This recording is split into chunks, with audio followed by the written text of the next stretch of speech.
Hello. How are y'all doing today? Hello. Welcome. All right. My name is Angela Hendrix, and I am here as the senior leader of Remnant Mentality Ministries. Welcome, everybody, whether you're watching us on YouTube, Facebook, or even Twitter, because we're live on Twitter right now as well. So wherever you are watching us, welcome. So today, we have a word for you, man. I tell you, sometimes, the words that we have don't come easy. They just don't. They don't come easy because we're not able to receive everything that God gives us because it doesn't look a certain way or it doesn't feel good to us. And so we don't always receive everything that God has for us. We don't receive the word that he gives us because we don't always feel like it's good. If it doesn't feel good to us, let's just be honest. The Bible even tells us that being in sin is fun. It's fun. And so with this, we get words from God to do better, be better, live better. But do we do it? Do we become our own worst enemy? Because as you can see in the description or in the title, and it's talking about it wasn't me. But who is your worst enemy?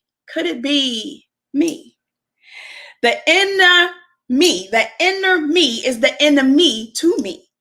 We have to look at those things because that's what we're here for. We're here. And every time we come in here, every time you come into Remnant Mentality, you need to leave here understanding that there is growth to be made, that we're not there yet. We are not there yet. And so there's growth to be made. And that's what we're here for. All right. That's what we're here for, to make sure that we know that we're not there. We're not perfect. We're not there yet. And we're striving to be where God needs us to be. But until then, we need to be in position to be able to hear. How do we hear? How do we apply what it is that I'm learning, Angela, into my everyday life? How is it that I can apply this to the pain and the hurt that I'm feeling right now? That's what we're here for. We're equipping the saints of God. We equip the saints of God. And so I'm glad you're here because today we're going to be talking about this enemy that's on the inside. This enemy that's on the inside. We have some things because God's like, look, it's not me. It's not me. If we want to be truthful and we want to be honest, it's not me. I told you something and you didn't take heed, or I told you something and you didn't adhere to it or keep with it the way that we're supposed to keep with it. And so therefore, there are consequences with everything that we do. There are consequences. And so that's where we are. So today, we are going to jump on into, first and foremost, we're going to jump into Isaiah 54. So let's go into Isaiah 54. Good afternoon, Tiffany. Hey there, Trees. How you doing? Hey, Renee. All right, y'all. Let's go ahead and jump on into what it is that we got planned today, because I don't plan to be long because I don't have much in the way of material, but we're definitely going to jump on in here and get started. All right. So let's start out. Hello, Pastor Michael. How you doing? How are you today? All right. So we're going to start out in Isaiah chapter 54. So Isaiah 54 is a great chapter. If you ever want to talk about how a husband should love his wife, if you ever want to learn some stuff, even the coming of the Messiah, it's all in here in Isaiah chapter 54. All right. So in the beginning of Isaiah 54, we go into how God loves Israel, how he is married to Israel. All right. This is the first thing that he wants to bring up, is how he's married to Israel, how he is just going to make sure that she is productive, that she's protected, all these good things that we would want to hear. We would want to hear. This is what we hear as God is speaking to us. And so as they're going into this, he says there's an everlasting kindness, all these good things. He says, I have sworn that I would not be wroth with thee, nor rebuke thee. There's some things that God has said about us. There's some things that God has said through us, and we need to make sure that we're taking heed of it, right? So Isaiah 54 has all these great things in it. Hey there, Steve, how you doing? I'm ready too. I want to hear it.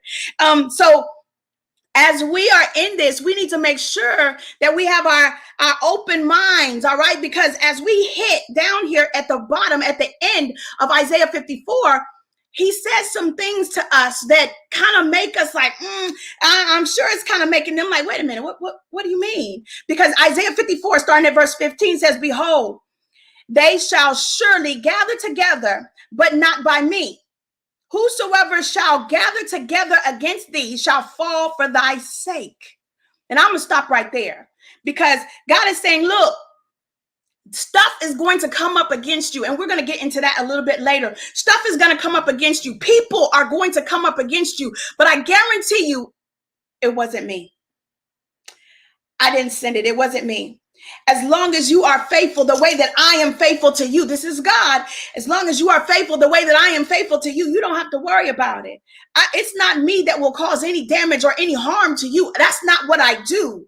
I don't cause harm, not to the one that I love. When you're married, think about this now. Those of you that are married, those who have never been married, but you have a deep, caring relationship with your mother, father, sister, brother, cousin, somebody. There's somebody in your life that you don't want to disappoint. There's somebody in your life that you say, I'm going to take care of them because they can't take care of themselves. There's somebody that is in your life that you can sit here and put them in this perspective, because God says, look, a lot of things are going to come up against you that are going to try to take you out, but know that it's not me. I don't have no mess in me to give to you. I don't have no hate in me for you. I love you. All right. So let us dive deep into this, because we need to make sure that we're understanding. So I'm going to leave this right here. I'm going to hold this page right quick. I'm going to hold this page. All right. So as I hold this page, let's go over to Numbers. Y'all go over to Numbers chapter 25. All right. We're going to read Numbers chapter 25, but let me build this up for you. All right. Real quick. Let me build this up for you, because in Numbers, all right, they had came out. They already come out of Egypt. They were wandering through the desert. And so it was finally time for them to start en route to the promised land. It was finally time for them to go and start heading towards the promised land, right? So where we pick up at, the Israelites are right there on the east side of the Jordan. So they are right across the Jordan from Jericho. And you know, we talked about Jericho before, but they are right at the border of the Jordan, and they have set up camp. They have come through, and as they were marching through, trying to get to the promised land, there was a lot of stuff that came up against them. People came up against them. God gave them into their hands. So now they're in a territory, right? They're in a territory where the Moabites are able to see them. The Moabite king, Balak, is looking, and he's like, wait a minute now, it's too many people. These people, they swarming, and once they swarm on you, they're going to overtake you, because they had already overtook the Amalekites, which was their enemy, the ones that were holding the Moabites, up. He had already given the Amalekites to them, to Israel. And so now, hey, Arnez, and so now we see that the Moabite king is looking at them coming to his territory, coming towards his territory, and they have set up camp. And he's like, wait a minute now. Now, God has already told them, you're not going to bother the Moabites. You're not going to bother the Moabites. You're not even going to go that way. You just keep on the path that I told you to come on. All right. Keep on the path I told you to keep on. But because the Moabite king saw how big they were, he got scared. He got scared. There are people around you that will see the God in you is so much bigger than what you could ever possibly think of. And they are plotting against you when all you're doing is minding your business. All you're doing is trying to play the part that God gave you. But there are people that are literally plotting against you because they think that you might want what they have. And God ain't told you to take what they have. He wants you to stay focused on what it is that he has for you. And so you're focused on what it is that God has for you. So when we see this chapter 22 to 24, None of those are going to be up. And I need y'all to go back and read it. Hey there, Uncle June. I need y'all to go back and read Numbers 22, chapter 22 through 24, because that's setting up. I'm just going to give you the gist of it. All right. I'm giving you the gist of it. All right. So 22 to 24, Numbers 22 to 24. Hey, Shauna, this is going to give you the gist of what's happening. All right. The gist of what's happening. And I'm going to summarize it. All right. I'm going to summarize it the best I can, these 3 chapters. But in these 3 chapters, there's 2 main characters, Balak and Balaam. All right. So Balak is the king of the Moabites. He looks and he sees how great and big they are. So he tries to head up with the Midianites. And he said, hey, look how big they are. They going to get you too. They going to get me. They going to get you. We need to come together and figure out something to get rid of them. So he had this bright idea that if we can get the soothsayer, all right, if we can get one of those diviners, those people that talk to spirits and they look at the stars and they do all these things and they make sacrifices unto these gods. If we could get one of those to curse them, then we'll be good. Now, like I said, they minding their business. Chapter 22 to 24 do not mention Israel as far as them being any account. These 3 chapters are dedicated to the plot that the enemy has against you. You have to know the plot of the enemy. All right. And it's 3 chapters dedicated to the plot of the enemy. Numbers 22 through 24, the plot of the enemy. So he says, you know what? Balaam, hey, I heard this guy, his name is Balaam. Whatever he curses is cursed. Whatever he blesses, blessed. So we're going to call for him. And so they call for him. He comes. Well, he doesn't come at first. They go and get him, right? He sends this envoy over there to him. And he says, hey, look, we need you to come with us because we need you to curse these people. So he says, hey, I can't possibly do what you're asking me to do unless I pray and ask God. Let me pray and ask God. Now, why he chose the God of Israelites, I don't know. Maybe he was familiar with them. He knew something about them. So as he goes and pretends that he's going to consult with God, he does. He tells him, hey, I can't go with you because God said I can't go with you, because God told him, hey, look, you will not curse these people. You will not. All right. They're blessed. You won't curse them. And so he says, hey, I can't go with y'all. So the next day they come back. And as they come back again, they come back with a bigger envoy. They're offering him more things. And he says, well, God, maybe I could just go and see what they're talking about. I'm not going to do nothing, but let me go and see what they're talking about. All right. Remember now, this is the enemy's plots against you. So they're calling out the big guns to take care of you. They're calling out the big guns to curse you, to put you in a place that's going to cause you to be stagnant, that's going to cause you to not do or be what God is calling you to. All right. Because they're calling out the big guns. And so the big guns is called out. So Balaam goes with them. Now, this is where it gets kind of tricky, because as they're en route to Moab, the donkey that Balaam is riding, his trusty donkey that he has had for a long while, begins to act funny with them. All right. If y'all have ever heard that if God can make a donkey talk, I know he can do this and this, that. Well, this is where it is. Y'all got to read Numbers. All right. Get in Numbers 22 to 24. Well, anyway, as they're going, this donkey starts to act crazy because he sees this angel. She sees this angel with a sword that is meaning to do harm. Like, look, don't go there. I told you not to go. And so the donkey starts trying to protect Balaam by not going. So Balaam begins to try to beat the donkey to get it to go. Nevertheless, en route, I'm just telling y'all that little side thing so y'all know y'all need to go read it, because the donkey ends up talking to Balaam. And yeah, but anyway, so they get up there. So they get over there and he says, hey, look, let me take you to where they are, because these people, they're a menace. They're going to overtake us. They're going to overtake everything. All right. Look how big they are. They're going to get us, and we need to get them first. So that's why I need you to curse them.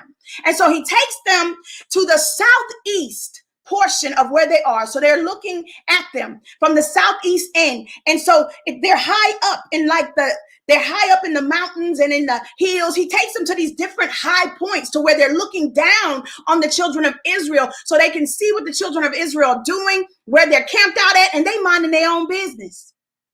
minding their own business, but people are plotting, right? So they're up high looking, all right, looking at how they could possibly stop your momentum.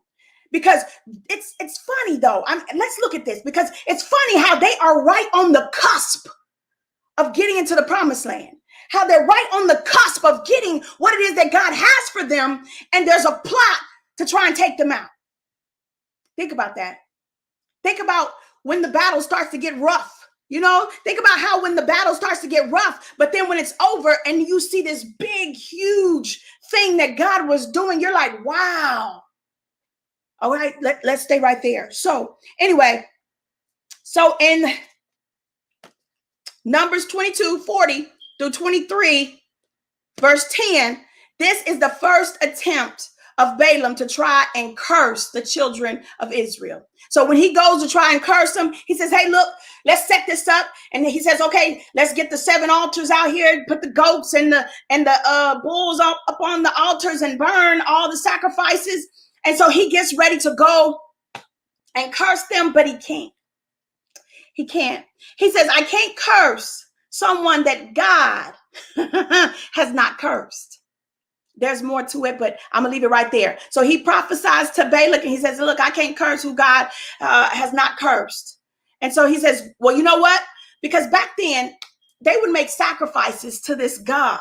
And as they made sacrifices to this God, what would happen is that they felt like this God was hearing them. They could actually, get something out of them by making all these 7 burnt offerings at one time. And so that's why they were making these 7 burnt offerings. But no matter what happened, the first attempt, like I said, is in Numbers 22, starting at verse 40 to Numbers 23, ending at verse 10. All right. So that's the first attempt to curse the children of Israel, and it failed. All right. He said, I can't curse someone that God has not cursed. Then the next attempt, he takes them someplace else. He said, okay, look, you couldn't do it there, but let's go somewhere else, because, these gods that they serve were temperamental. So if they didn't do it when you were standing here, let's go somewhere else and maybe they'll do it over there. So he took them to another high point that was on the northeast side of where they were. So he can look down and he can see what they were doing, right? And so as he's looking down, seeing what they were doing, they got the burnt offerings all together. As they got the burnt offerings all together, he gets ready to curse them, but then he can't. That's the second attempt. Numbers 23, verses 13 through 26 is the second attempt. All right. But he couldn't. He had to bless him. It says, God doesn't change. God doesn't change.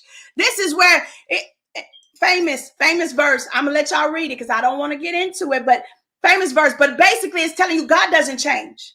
He's not man that he should lie, nor the son of man that he should repent. He doesn't change. He did not change his mind. He said that he wasn't going to curse them. He couldn't curse them. He didn't change his mind. And he's like, dang it. All right, you know what? I got another place. Let's go over here. Better view. It's a little closer. Maybe now you can do it. So they set up everything. They go. Balaam goes and he consults God. And God tells him then, he says, look, he says, those who bless you will be blessed. Those who cursed you shall be cursed. This is what he's telling to Balaam, because God says, go over there back to Balaam, go over there back to Balak and tell Balak what I tell you to say. And so he tells Balak, he said, look, these people, they blessed. He said, those that bless them shall be blessed. Those that curse them will be cursed. He said, so, hey, look, I ain't got nothing. He said, you know what? You're useless. You're useless. And then he has one more thing to say, but this last attempt, all right, this last attempt, chapter 23, Numbers 23, 27 through 24, through 24, verse 14. All right. So chapter 23, verse 27 through chapter 24, verse 4. All right. That's the third attempt. So I'm just giving y'all these little brief timelines, these little brief snippets of what it is or where you can find these things. But nevertheless, Balaam was told to go home. All right. So he was told to go home and he could not curse them. All right. So this is how much God said he loved them. This is how much God said he loved them. He loved them so much that nobody could possibly curse them because they were blessed. They were his. They were his children. So no matter what the plot or the ploy was, they could not do anything with Israel because what God had set out and purpose for them to do, they were in pursuit of doing it. And then we get to chapter 25. Numbers chapter 25. Now, I'm going to give y'all a preview up front because in Numbers chapter 31, that's when it's admitted that Balaam, even though he was sent away and he couldn't speak a curse over them, let me tell you what he did though. He knew that he wasn't going to be able to speak a curse over them because God was not about to do that. He was not about to let him speak a curse over them. So what he did, he knew the weakness. Who knows your weakness? Who knows your weakness? He knows their weakness. So he said, you know what? The one thing I can't do is I can't speak a curse over them, but I got to get this money. He said, so you know what I'm going to do? I'm going to tell them what they need to do in order to get their God to put his hand up off of them for a minute, to let them be vulnerable. Listen close, because this is where it gets tricky. This is where it gets a little sticky. All right. Because he goes and he makes a plot with the Moabites and the Midianites. And he says, hey, look, if you want to get to them, you got to send your women. Send your women. That'll get them. That'll get them right there. He went straight for the flesh. Send your women. And when you send your women, let them, make them worship other gods, because that's the one thing he don't like. He don't like that right there. He don't like the worship of other gods. But if you send your women to break them down, slowly break them on down, their God is going to be upset with them and he'll be the one to curse them. You ain't got to do nothing. Just send your women. Now, look, I say that in this parallel, all right, because we paralleling this with our own lives. When the enemy sees that they can't curse you because who God has blessed, you can't be cursed. You're blessed. Because he cannot get you that way. He's going to make sure he gets you though, right? So what happens is he goes and he appeals to the flesh. He appeals to the flesh. Maybe it's that promotion on the job. Maybe it's that new career path. Maybe, I'm just saying, whatever it is. Maybe it's that tall, handsome guy. Maybe it's that little slim, thick chick. Whatever it is that's going to appeal to your flesh, that's going to take your eyes off of God, that's what the enemy does. He starts to take your eye off of God and you start to worship other idols. All right. That's the plan of the enemy, because he knows that is how he can go in and he can say, hey, look at what they're doing. I thought you said that you were their God. I thought you said that they was only going to serve you. Doesn't your law say they supposed to only serve you? Doesn't your law say? And he has all these legalistic things that he can use against us in the courts of heaven. All right. And we've talked about the courts of heaven, but this is how he's doing it. All right. This is how he's doing. Yeah, come on now, Steve. It is. It's the breakdown. He starts to gnaw away at our flesh. What is going to move us? What is going to take us off center? What is going to cause us to take our eyes off of God? So he works in the flesh. All right. He works in the flesh. So let's go on over to Numbers chapter 25. And I'm reading from the CSB. And we're going to get this because we got to see the plan of the enemy. All right. At verse 25, Numbers chapter 25. While Israel was staying in the acacia grove, the people began to prostitute themselves with the women of Moab. The women invited them to the sacrifices for their gods, and the people ate and bowed in worship to their gods. So Israel aligned itself with Baal of Peor, and the Lord's anger burned against Israel. Come on, Shauna, stay focused. That's what we have to do. We have to stay focused, right? But stuff pops up. I just lost a loved one. I just lost my job. Stuff pops up. And as it pops up, if I'm not close enough to God, if I'm not sure enough in God, something is going to take my eye off the prize, because the enemy has already plotted against you. And because he couldn't get you to come off of where you were, now he's got to take another route. This other route means I got to appeal to whatever this flesh likes so much. Does this flesh like money? Come on, Renee, know who you invite into your space. Now look, this is the kicker. The Moabites were relatives of Israel through Abraham's nephew Lot. They were relatives, so why wouldn't they just show themselves friendly? They neighbors now. Why wouldn't we just show ourselves friendly to our distant cousins, our relatives? Isn't that something? How they use distant relatives to come into the life. And as they come in, they begin to lure you away from what it is that you know to be good and God. Come on, you better know. And so as they have aligned themselves now, with the Moabites, all right, now they have started worshiping their gods.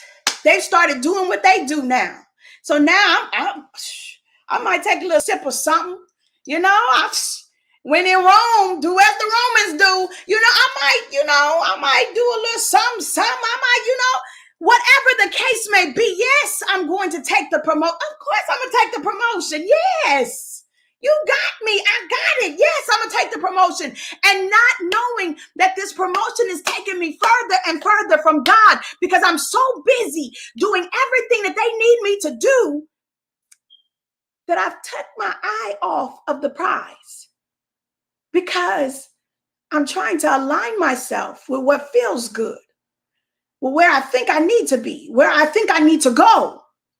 Now, let's go back here, because they said they started to align themselves with Baal of Peor. That's the god of Peor, which is the place that they were in. And the Lord's anger burned against them. All right. Verse 4, Numbers 25, verse 4.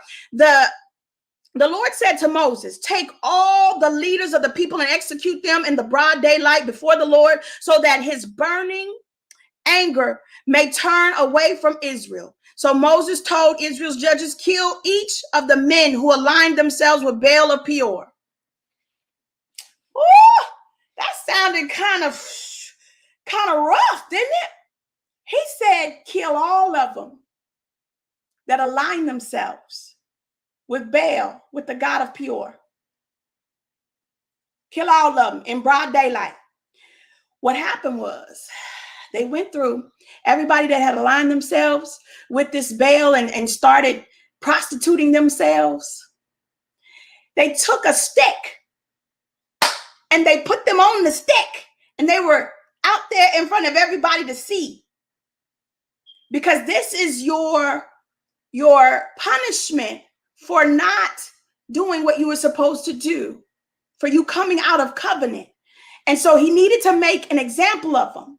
And so they began to put them out one by one as they killed them off. They didn't care who it was. It didn't matter. These were family and friends that were being killed off. People in high positions being killed off from every tribe, because they were divided in tribes.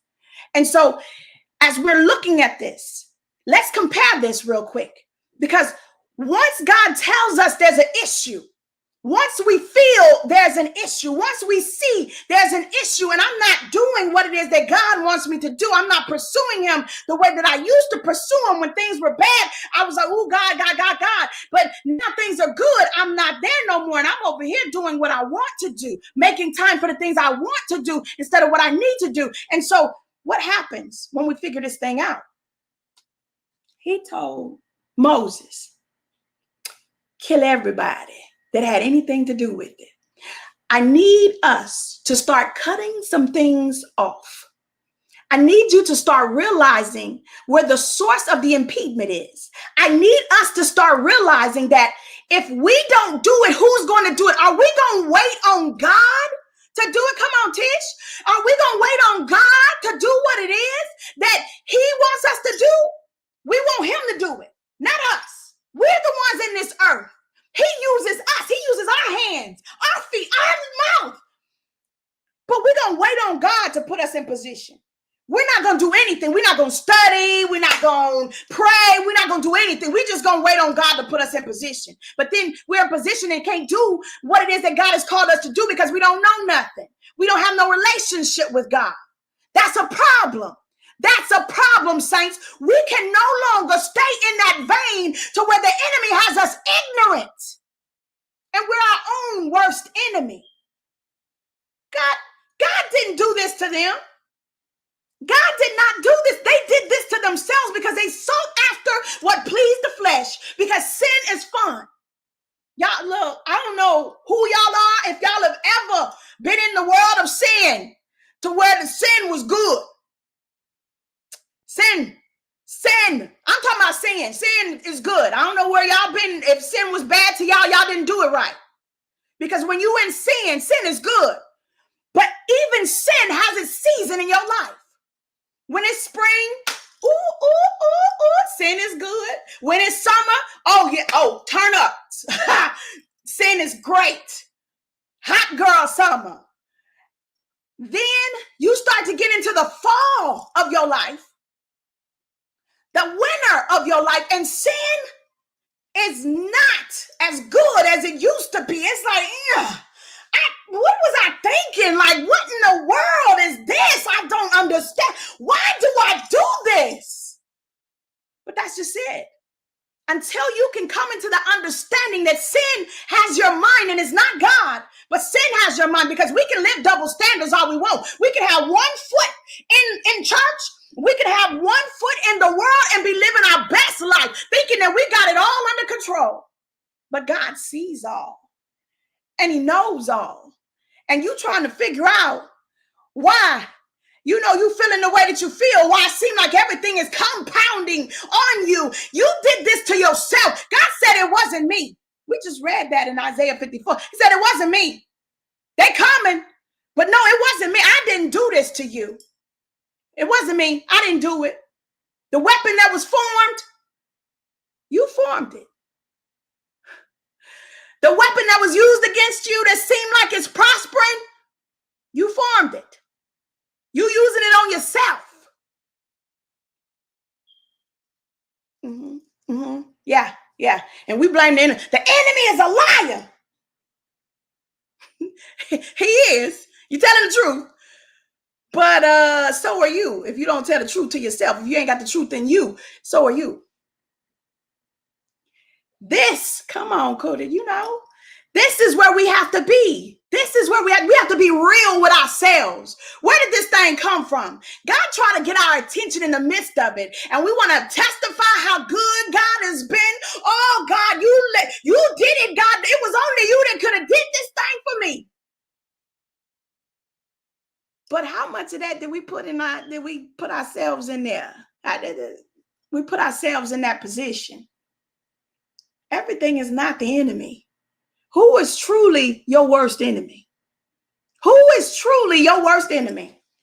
Because the enemy, he just knows how to lead you in a direction that's going to make you feel good. He knows, what's in us that is going to make us come outside of who God has called us to be. He just knows. And he's like, look, I'm going to try this right here. I bet you this will work. I bet you this, if I touch this right here, I bet this will work. Nevertheless, come on, y'all. Let me get out of here. It says, an Israelite man, verse 6, Numbers 25, verse 6, an Israelite man came bringing a Midianite woman. Look, in the midst of the congregation, an Israelite man. They all gathered together, killing folks, got them hanging. This dude, they out here repenting. A whole service going on. This dude, it's always one. This dude, an Israelite man came bringing a Midianite woman to his relatives in the sight of Moses and the whole Israelite community while they were weeping at the entrance of the tent of meeting. When Phinehas, son of Eleazar, son of Aaron, the priest, saw this, he got up from the assembly, took a spear in his hand, followed the Israelite man into the tent, and drove it through both the Israelite man and the woman through her belly. Then the plague on the Israelites was stopped. But those who died in the plague numbered 24,000. 24,000 people had to die. Look, 24,000 people had to die. Why? Before you could turn back, how many things in your life have to die and shrivel up before you could just say, God, I surrender? How many people? And then you get so bold with your sin. You get so bold in it to where you don't care. You ain't tiptoeing no more. This is just who I am. It's me. Take it or leave it. Not even trying to hide. He came in the midst of them while they were crying and snotting and mourning the loss of their family members. Snotting, wanting God to just stop the carnage. Lord, please stop the carnage. What have we done to stop the carnage? He come moseying up in there because he held a little position. And then the woman he was with, we're going to read that, she held a little position. Because he was a prince and she was a daughter of a prince, they held some position. So they thought that, oh, well, we hold a little clout. We ain't held to the same standard as everybody else. Let me tell you, when you claim to be a child of God, you hold a little bit more clout than everybody else, right? But because you hold this clout, there's a responsibility for you. There's a responsibility for you. You can't just start coming up in there any way you please. You can't just be acting any way you please around the people of God. Around God, God sees all and he knows all. He come up in there not even trying to hide it. Not even trying to hide the mess anymore. Everybody just know already. Oh, you know they just gonna do what they do.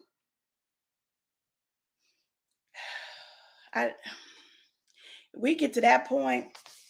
Yeah, it's time to have that plague that God had where we just killing everybody. Just kill them all. Kill everybody. Get them on out the way. But when it was blatant, the sin against God became so blatant. He walked it in front of Moses and all the people. Walked her in front of everybody. They crying and snotting. And he gonna walk her to his tent. Sir, ma'am, have you lost your ever-loving mind? But this is how we get sometimes. We get to where we're just like, you know what? It don't apply to me. We get higher. We get higher than thy, and we want to go and do whatever we want to do, and we can't afford it. So what happens? Phinehas, one of the ones of lineage of Aaron, came and he said, I know this is not happening. I know he ain't. Wait a minute. What? Let me, hold on. He got a darn javelin, his spear, and he went in that tent right behind them and killed both of them. Impaled both of them, killed them both. And then it says that the Lord's wrath began to fizzle out. His wrath began to fizzle out against them. No longer was there wrath because he killed it when he saw it. Did you catch that in your spirit? As William O. Jr. would say, did you catch that in your shanana? Did you catch that in your spirit? That he killed it when he saw it. He didn't wait on God to say, kill that.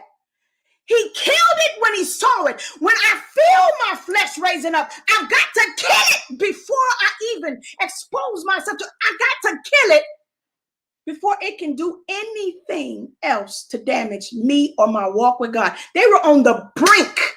They were right on the Jordan, getting ready to cross over, to overtake. They were finna get ready to go into some real battles. Some real stuff was getting ready to happen for them to take the territory that God had for them. And then they took an unnecessary detour. Why? To please flesh. But when you get it, You got to kill that thing. Soon as you start to bubble up that, come on, Tiffany. When you start to bubble up that anger on the inside, and that anger want to come out your mouth, kill it before it come out. When you get ready to say something smart, kill it before it come out. When you get ready to make that phone call that you know you shouldn't be making, kill it before it come out. You've got to kill something before it has a chance to take you out anymore. You're up against enough stuff. There's enough battles that you have in your life that's coming up against you without you having to fight the battle of yourself. Come on. Kill it. That's it, Steve. Kill it before it multiplies. Kill it. Make an example out of it. Look, I'm not having it no more. I done told you. Talking to me. I done told you. I ain't doing that no more. I'm done with that. If you can't respect that, I can't fool with you no more. I can't even talk to you. I can't. Leave that alone. So it just goes on to talk about the names. They named the people who it was. Can you imagine being in the Bible and your name is solidified in the Bible forever as the ones who thought that they were just going to walk past the whole crowd? Her name was Cosby. And his name was Zimri. Lord have mercy. But it says the name of the slain Israelite man, verse 14, who was struck dead with the Midianite woman was Zimri, son of Zalu, the leader of the Simeonite family. He was the leader of the Simeonite family of the Simeons, all right? The tribe of Simeon. Verse 15, the name of the slain Midianite woman was Cosby, the daughter of Zur, a tribal head of a family in Midian. Verse 16, the Lord told Moses, attack the Midianites and strike them dead, for they attacked you with the treachery that they used against you in the Peor incident. They did the same in the case involving their sister Cosby, daughter of the Midianite leader who was killed by the day the plague came at Peor. Look, that's some stuff you just got to kill. You got to kill it. So he told Moses to kill it. Kill it. Everything pertaining to Midianites, kill it. Everything pertaining to them, kill them all. They weren't even on the radar, but now you got to kill them all. And guess what? This had to be hard for Moses. Because guess what? His wife was a Midianite. Remember when Moses ran away from Egypt? He ran to Midian. His father-in-law was a Midianite. His father-in-law. He had to kill them all. All of them had to die. That had to be a hard command, but you don't go against God. Look, sometimes it's not for you to figure it out. It's not for you to handle. Cut it off. Kill it right then and there. Kill it. Now back over to Isaiah 54, and we finna close out, y'all. Isaiah 54, starting at verse 15 to 17, and we finna close this thing out because I'm telling you, we got this now, right? We got it now. We can be our own worst enemy. It's us. It's the enemy. It's the enemy. All right. So he told Moses, kill all the Midianites. Like I said, that had to be hard because his wife was a Midianite. His father-in-law, he had family in there. It had to be hard, but they got to go. You got to make the hard choices. Somebody is sitting here even now trying to figure out who the Midianite is. God, what do you want me to cut off? What do I need to cut out? What do I need to add? We need to make sure that we are finding the Midianites and we're killing it. Anything that stirs us up, that takes us off of God, we need to kill it, right? Isaiah 54, verse 15, behold, they shall surely gather together. Your enemy will gather together. They will. It's inevitable. They will gather together. He says, but not by me. It wasn't me. They're going to gather, but it wasn't me. Whosoever shall gather together against thee shall fall for thy sake. Even though Israel had turned and was worshiping another God, He didn't forsake them all. He didn't try to kill them all. He said, kill the appendages that are keeping you stagnant. Kill all the ones that had any dealings with it. Kill the ones that had, hey, Miss Aura, kill the ones that had any attachment to it. Kill it all. Get rid of it. Take it out of your house. It's no good to you. Take it out of your house. And so let's keep reading. He says, but whosoever shall gather together against thee shall fall for thy sake. They're going to fall. All right? They're going to fall because you love God and God loves you. They can't succeed. He goes on to say in verse 16, behold, I have created the smith that bloweth the coals in the fire, and that bringeth forth an instrument for his work. And I have created the waster to destroy. God's telling us, he said, I'm the one that created the people that make the weapons. I created them. I did that. I created them. They're not above me. I created them. And so he goes on to say in verse 17, no weapon that is formed against thee shall prosper, and every tongue that shall rise against thee in judgment thou shalt condemn. This is the heritage of the servants of the Lord. And their righteousness is of me, saith the Lord. Look now. Weapons are going to form. People are going to plot against you. There's some things that you brought on yourself. There are other things you had nothing to do with, but it's a battle that had to be had because they were right on the cusp of getting what it is that God said that they needed, that their promise. They were right on the cusp of walking into their promise. They were going to have battle after battle after battle, but God had told them there was a sure victory. Battle after battle after battle they were going to have. But there's some unnecessary battles that we put ourselves in that God doesn't want us to have. But he tells us, he says, I'm the one that created the smith, the blacksmith, the ones that put the fire together, that forges the iron, that makes the swords, that makes the weapons. I made them. What can they do to you? What can they do to you? He says, no weapon that's formed. I'm the one that made the person that made the weapon against you. They can form it, but it won't prosper. They can forge it out. All right. They can do whatever they want to do. They can forge out the weapon. The weapon can even come right here up into your face, and you can feel the heat off of the weapon. The bullet can come right here, and you can see it spinning in your face, but it will not prosper.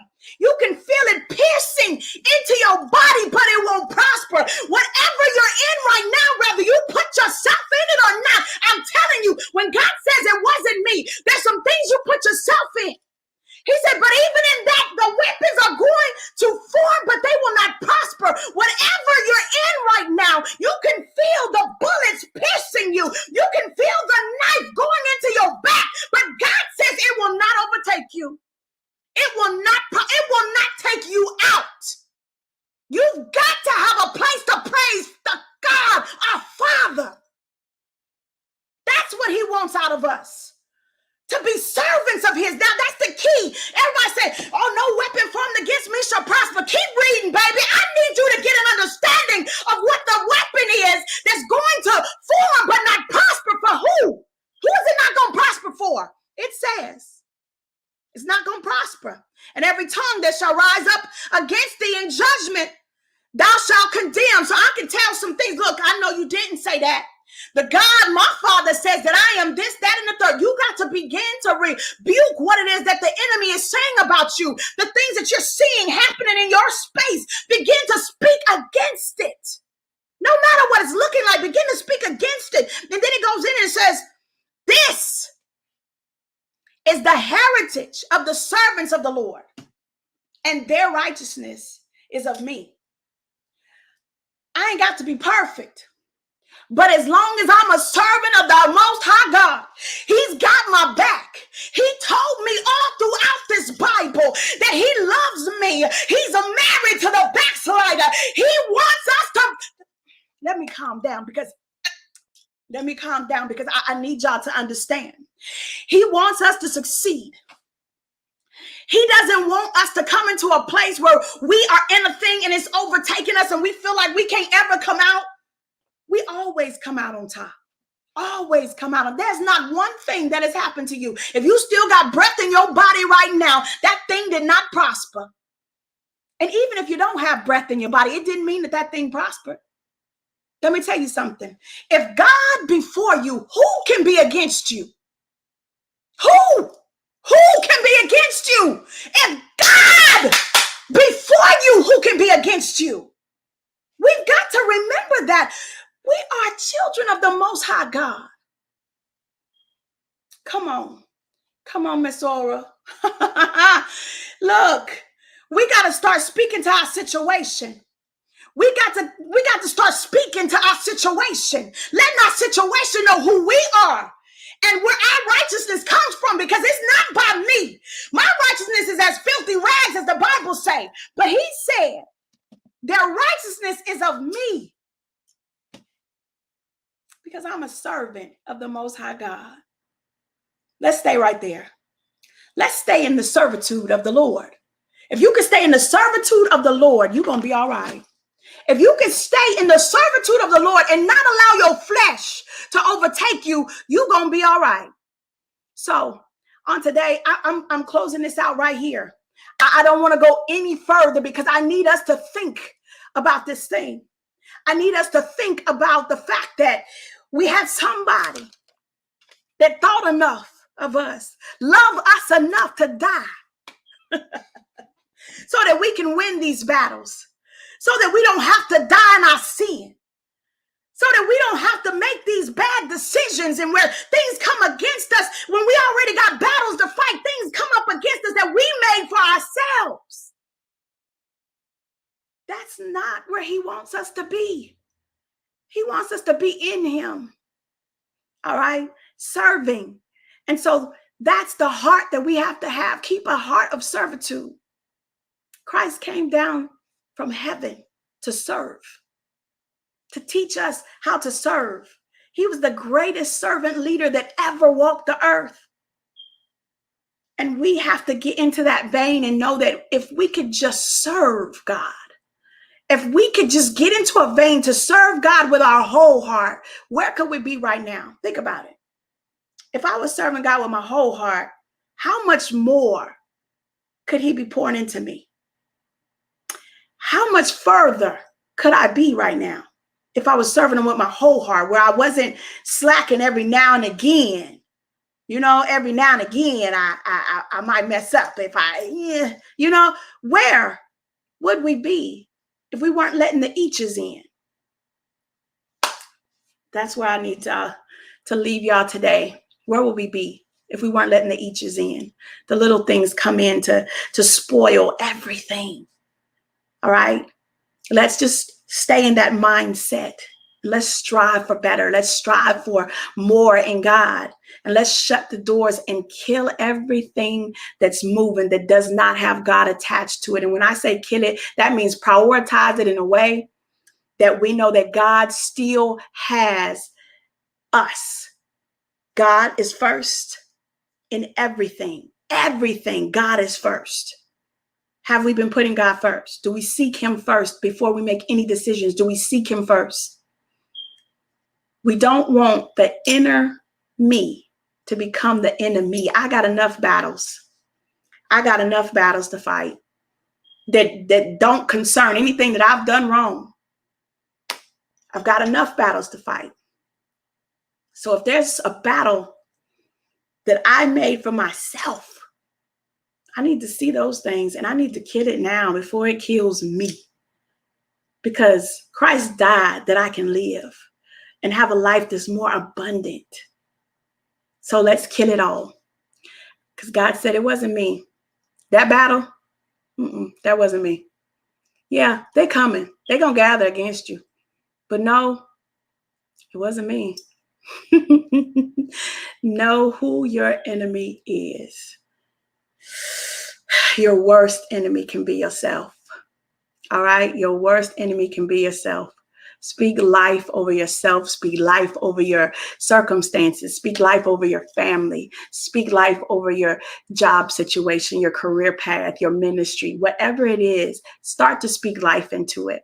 And not only speaking life with your mouth, but speak life by your actions. All right? Speak life by your actions. So until next time, y'all, my name is Angela Hendrix. I am the senior leader here at Remnant Mentality. We love you. Please reach out with us in all areas of social media. We are live right now on Twitter, YouTube, and Facebook.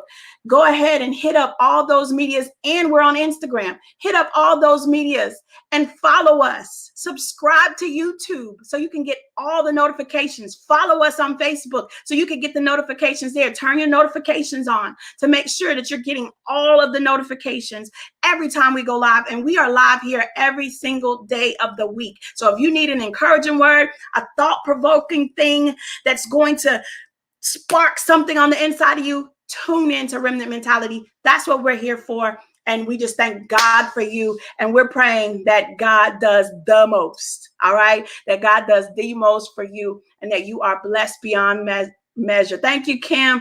All right, Trees. I'll see y'all later.